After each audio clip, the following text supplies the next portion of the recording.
Welcome to the Three Martini Lunch. Grab a stool next to Greg Columbus of Radio America and Jim Garrity of National Review. Three Martinis coming up.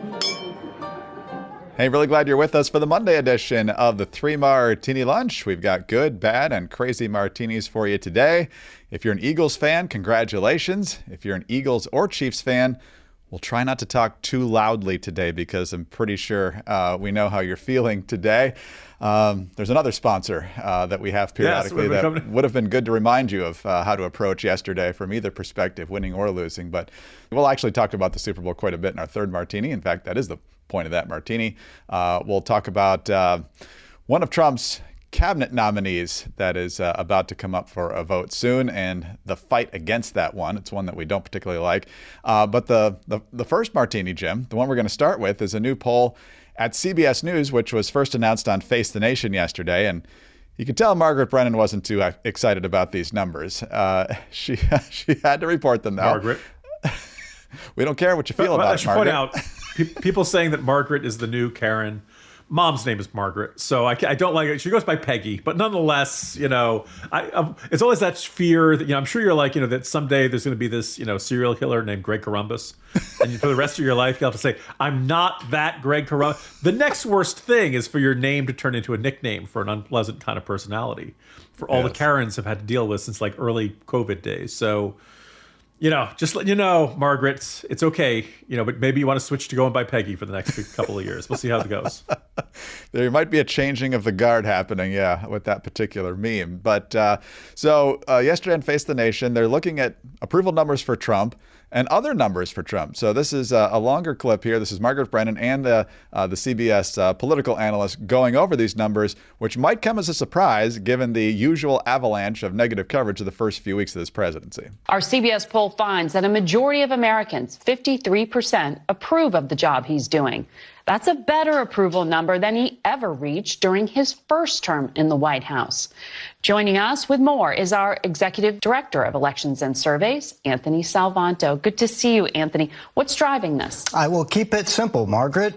He is doing, in the eyes of the public, what he said he would do in the campaign. There's political value in that. In fact, 70% of people say he's doing what he promised. That's whether they approve of him or not.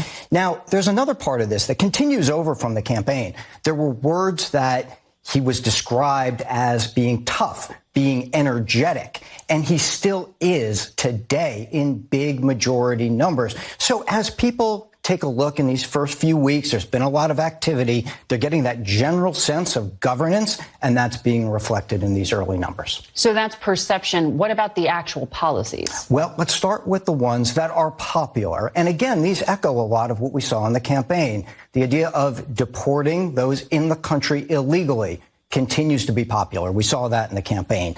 Sending troops to the U.S.-Mexico border. Again, majority in favor. We'd seen that in the campaign. For his supporters in particular, the focus on ending DEI is popular. We had seen in the campaign a lot of them thought those processes had gone too far. All right, Jim, you didn't actually mention out loud some of these numbers on the specific issues. Americans support the deportation of illegal immigrants, 59-41. Sending U.S. troops to the Mexican border, 64-36. Energetic. I can't imagine why that would matter to people in terms of watching how a president performs over the last few years. As I said in our email today, part of this, I think, is reflective of Trump, but a lot of it, I think, is also reflective of how much Americans just tune out the media. I mean, the media is telling you 24/7 how horrible he's doing, and we've had our moments of squabbling with the president as well.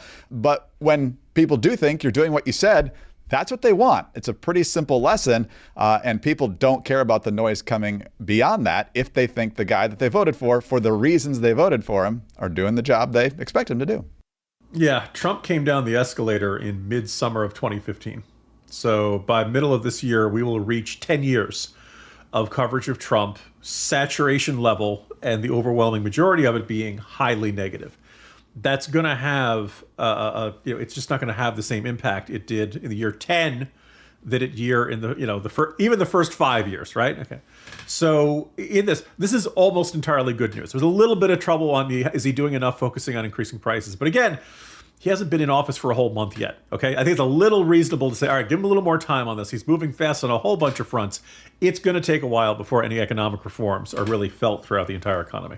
and I'm not thrilled about all the tariffs. But let's see how that shakes out. Overall, though, I think one of the big lessons from this is that Trump is starting from a higher floor. Right, you generally are at your best point near your inauguration. Nothing's gone wrong yet. There's been no crises that have risen up on either domestically or on foreign affairs. You should be doing pretty well. And Trump is, as alluded to in that audio clip there, he's starting out higher than he did last time. And in fact, it was very hard for him to crack that 50% threshold. He's now at 53. I think that's now the baseline. I think that is now kind of where to expect as long as he keeps doing what he's doing. It should stay around there. Now, the problem is that 53 is not, it's great. It's particularly by the standards of Biden post-Afghanistan, by the standards of Trump's first term, and even, 53, being above water is great. It's not super high.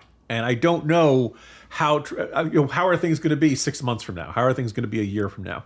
Things are going to happen during this presidency, and not all of them are going to be good news, and not all of them are going to be media-hyped bad news. At some point, something's going to go wrong.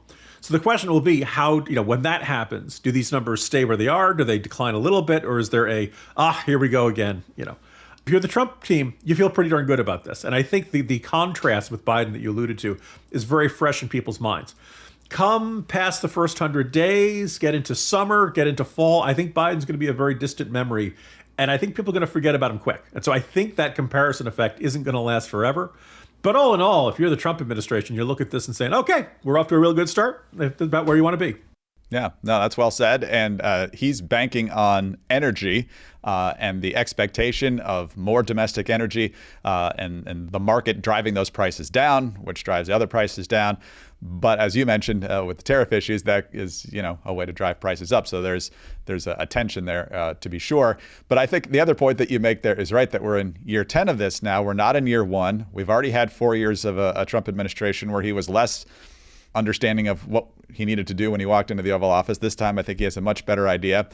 And the idea of the media or the left saying, can you believe? Yes, we can believe it. Yes. Yeah. We've seen this for 10 years. And some Democrats are getting that. Most are not. You see the hysterical protests from Maxine Waters and Chuck Schumer and a bunch of other folks over the last couple of weeks. But Free Beacon reporting on Democratic Congressman Jared Golden, who is definitely on the more moderate side, if they still have those in the Democratic Party in the House of Representatives. And he did an interview with the Washington Post saying that being outraged at everything Trump doesn't accomplish much. He says, I don't think it's been very effective, the Dem response so far. In fact, I'm frustrated by it. If you make everything DEFCON 5, then eventually nothing is DEFCON 5. You know what I mean?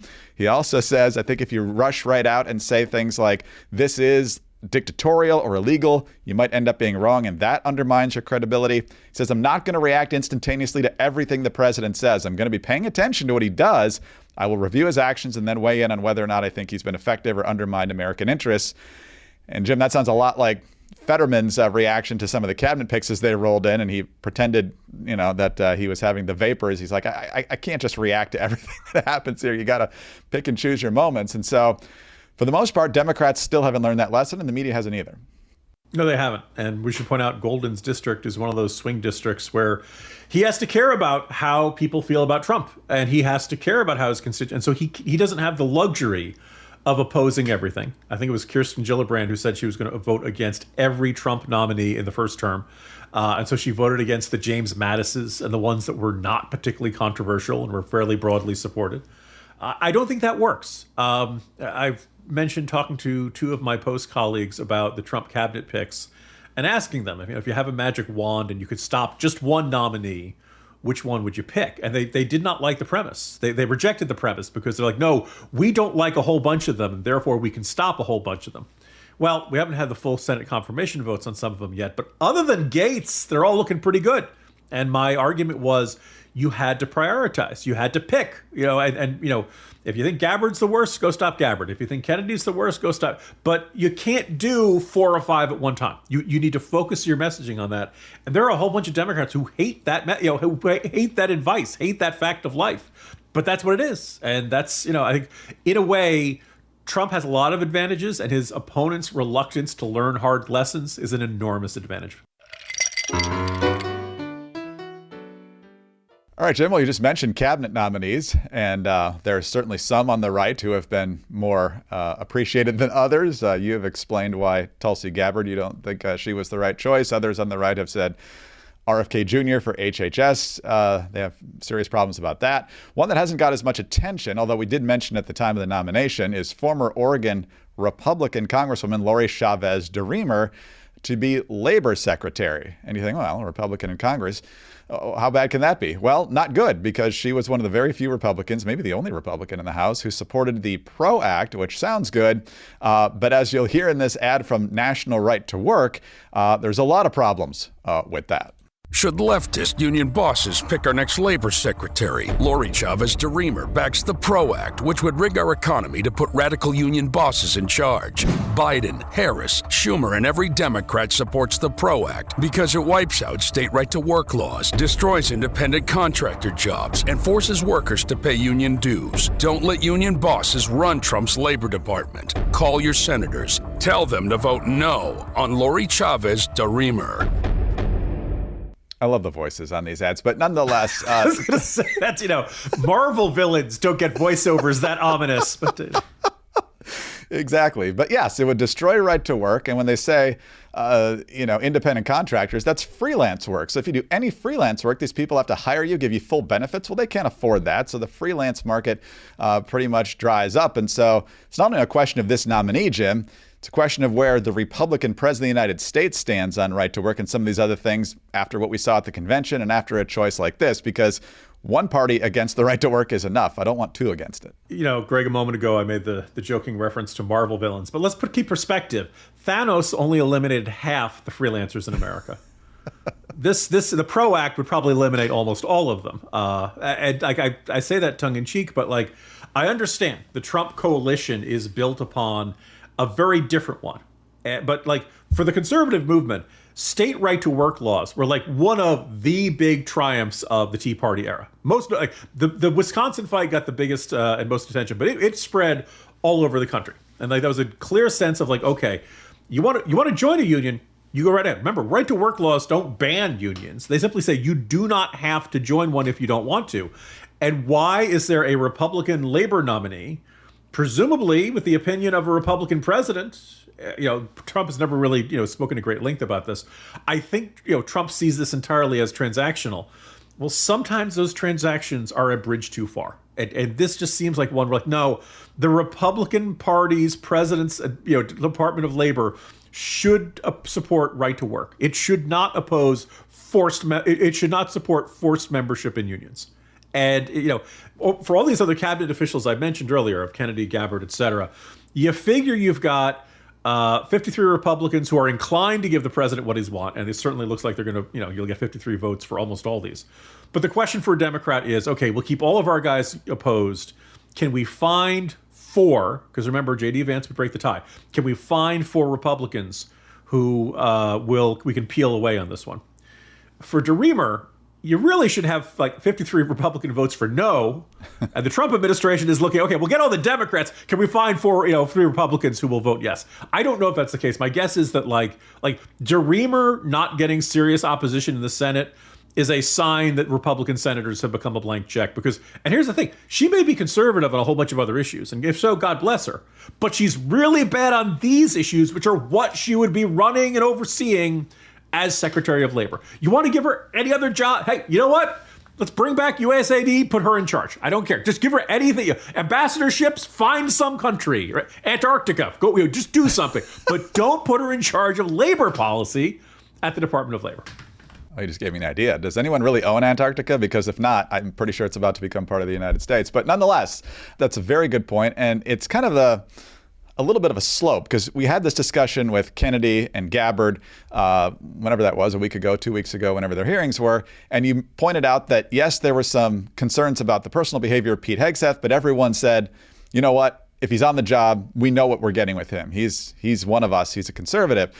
With Gabbard and Kennedy, you've got people with very liberal track records previously saying, well, yeah, we were like that, but now we're going to do what the president wants to do, and this is what the president wants to do. And most Republicans are like, yeah, we kind of want to do that. Still not entirely sure you're the ones we want to implement that, but at least if you say you're going to do what he wants to do, there's that.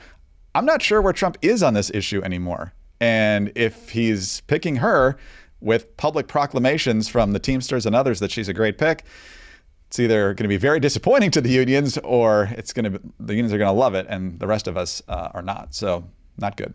All right, well, better news than that comes to us from Oracle, because even if you think it's a little bit overhyped, artificial intelligence is suddenly everywhere, from self-driving cars to molecular medicine to business efficiency. We talk about that all the time. If it's not in your industry yet, it's coming fast. But AI needs a lot of speed and computing power, so how do you compete without costs spiraling out of control? It's time to upgrade to the next generation of the cloud. It's called Oracle Cloud Infrastructure, or OCI. OCI is a blazing fast and secure platform for your infrastructure, database, application development needs, plus all of your AI and machine learning workloads. OCI costs 50% less for computing and 80% less for networking, so you'll be saving a pile of money. Thousands of businesses have already upgraded to OCI, including Vodafone, Thomson Reuters, and Suno AI. Right now, Oracle is offering to cut your current cloud bill in half if you move to OCI for new U.S. customers with minimum financial commitment. The offer ends March 31st. See if your company qualifies for this special offer at oracle.com/martini. That's oracle.com/martini. All right, Jim, on to our final martini. We're calling it the crazy but general observations about the Super Bowl, since it's one of those few events now with such fragmented viewership everywhere that everyone still kind of comes together to watch the big game, whether they even care about sports or not. We'll see what the numbers are. But there's the game itself, which was a surprise. Not that the Eagles won. I think people expected it to be a very competitive game. But they were ahead 34-0 at one point in the third quarter. The final score was 40-22. Chiefs got some touchdowns late to make it a little more respectable, but the Philly defense, I think, was the surprise. I tweeted out there better be an MVP from the defense. Jalen Hurts had a good game, so he got to be the MVP, but there was a pick six and another interception right down there at the doorstep, which really put the Chiefs in a huge hole at the end of the first half. I'm a big fan of old school smash mouth football. Big surprise being a Bears fan, but the Eagles dominated the line of scrimmage in both directions. In terms of the non-game activities, this one relates back to the game. Huge controversy now, or at least some controversy, I should say, about Kendrick Lamar and the halftime show. Some people saying they couldn't understand a word he said. Then you had the Palestinian protester and all this stuff. My biggest issue at the halftime show, Jim, is that there shouldn't even be one, unless you can keep it to 13 minutes or less. That's the official length of a normal NFL halftime. And when you extend it to 30 to 40 minutes, then all your bells and whistles are starting to interfere with the game. I know it's been going on forever, but if one side is wearing down the other team, that gives them 3 times probably the length to recover at halftime, and it could potentially change the game. And for the most part, they're not good. Some years you get good acts, some years you don't. I'm probably in a very distinct minority on that, but I just don't want the game interfered with. And lastly, with the commercials, I would say that it's interesting now being in the target demographic where all the nostalgia stuff comes to us from like the era we grew up with Seal and Willem Dafoe and Kevin McAllister's mom playing pickleball and all this stuff, and Harrison Ford in his 80s and all this stuff. So overall, I didn't think the ads were terrific, but in the end, the woke was definitely less than it was a few years ago, so that's good. But in the end, I'd say overall kind of meh, other than the Eagles dominating the line of scrimmage. So first of all, Greg, I want to point out your assessment that we should get rid of the Super Bowl halftime show is right. The most get off my lawn old man take you're ever going to hear on this podcast. It's these automobiles. Bring back the horse and buggies. They were reliable. Just fed the horses oats. It was great. So people say we're in kind of an 80s revival. You hear more synthesizers in music, Chappell Roan, stuff like that. So I believe the 80s revival continued in that we had a defense and running game focused NFC team just beat the crap out of an AFC team that was well known for a Hall of Fame quarterback and lots of passing. That's, and I don't want to take anything away from your 1985 Chicago Bears. I think indisputably the greatest, defensive performance in NFL history. I think somebody was talking about the defense, and we remember Gary Fensick was one of the safeties. He's our free safety. I don't remember the cornerbacks because their front seven was so awesome that they didn't have any guys back there. They probably still would have been okay. Fridge Perry, Mike Singletary, Richard Dent. Aren't you proud that I remember all these? That's very good, Jim. But I'm going to give credit to the Philadelphia Eagles, and it does not make me feel good to do this. Although I am glad that, like, boy, everybody's having rough days these days, but how'd you like to be the Giants general manager? Not just did you let Saquon Barkley go away, not only did he have the offensive MVP of the year, most valuable player, he then goes out and wins a Super Bowl ring in the first year he leaves you. So that really stung, and those thoughts like that keep me warm at night. It's the recognition that, like, I know there are fans out there in our New England region who are like, hey, Tony Eason was awesome, and Stanley Morgan and Craig James and Mosi Tatupu, right? Right. This is, why do you listen to this podcast? Some of it's politics. Also, it's the 1980s NFL memories. Nobody thought the New England Patriots were that much of a threat to the Bears, and the Bears just destroyed them in that Super Bowl. So I think for sheer surprise, for sheer ability to shut down an offense that had been so effective for years, although maybe it was always a little long on the tooth. For that Philly Eagles defense to beat an offense that had so many Hall of Famers. I've already done the Taylor Swift, Jake from State Farm, all those kind of jokes in there. But, like, I think if you're in Kansas City, you're like, oh, smoke, is our dynasty over? Because they looked really overmatched yesterday. So credit for that. Regarding the halftime show, with the rare times I get to say, Greg, I'm young and hip, and I get it, and you just don't. It helps to have teenagers. And let me just break it down for America that doesn't follow rap battles. Kendrick Lamar is the serious. This is what people. I am a full spectrum pundit, and I can let you know all about all kinds of topics. It helps to have teenagers.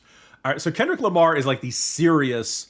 I am a poet of the streets. I am I tell you the stories of what's going on. I keep it real, rapper. And Drake is the Canadian, used to be on Nickelodeon. I just give you fun dance songs, rapper. And they got into this beef this summer. And it got really, really heated. And they kept going back and forth. And Kendrick Lamar kept, like, almost the moment Drake would drop some new song making fun of Kendrick Lamar, Lamar would be back within like a few hours. And it was just really stinging.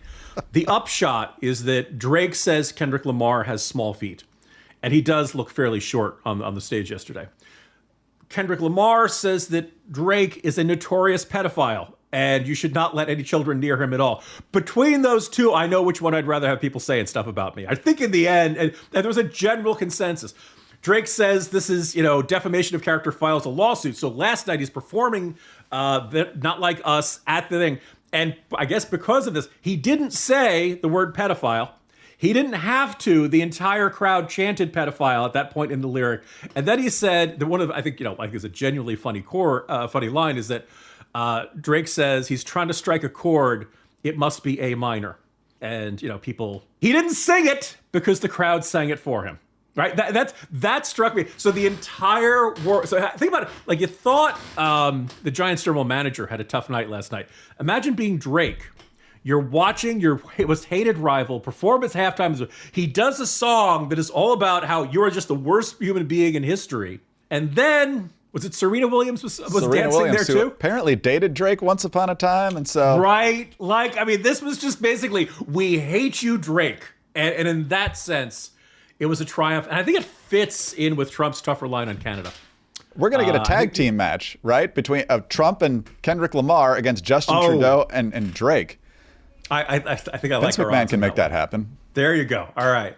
And then finally, regarding the ads, first of all, I liked Bud Light's "Please Take Us Back" ad. Please, hey, Peyton Manning, and we're goofy and funny. We're shooting cans out of a leaf blower. This is the frat bros are back. Please come back. Please, we know we screwed up. Do you want us to pelt a blue-haired woman to make fun of woke? We'll do that, please. So that was funny. And it was later in the night. I did not see the Brad Pitt patriotic one that everybody was raving about. I did see later in the night when Harrison Ford came out to sell us on Jeeps, and he just sounded kind of cranky and irritated as he does in everything, which just felt very natural to him. Like, I shouldn't have to tell you this kind of stuff, you idiot. But at no point did he just point a finger at us and say, buy a Jeep. It was a cute line where he says, even though my name is Ford. So yeah. No, that was, there were some good lines in there about freedom and so forth. He started by saying we didn't start life with an owner's manual. Some of us would disagree with that. It's the best-selling book in the world, known as the Bible. But it's just for a good guy to see. who found the Holy Grail, you think you'd know that, right? Yeah. Yes. And so I'm going to lose on the halftime show. I already know that, but I just don't want anything to interfere with the flow of the game. And apparently Roger Goodell disagrees, just like every commissioner before him. I think every team that participates understands that, you're going to have a much longer break than usual, which probably is good news for the team that's trailing. Didn't make much of a difference last night. But, when I say every team that participates in Super Bowls understands this, probably means that Jets and Bears don't. Not for a very long time. Haven't had to know that for a while. So. Jim, great to be with you as always. We'll see you tomorrow. See you tomorrow, Greg. Jim Garrity, National Review. I'm Greg Corombos of Radio America. Thanks so much for being with us today. Be sure to subscribe to the 3 Martini Lunch if you don't already. Tell your friends about us as well. Thanks also for your 5-star ratings and your kind reviews. Please keep those coming. Get us on your home devices. All you have to say is play 3 Martini Lunch podcast. Follow us both on X. He's at Jim Garrity. I'm at Dateline_DC. Have a terrific Monday. Congrats to the Eagles. Join us again on Tuesday for the next 3 Martini Lunch.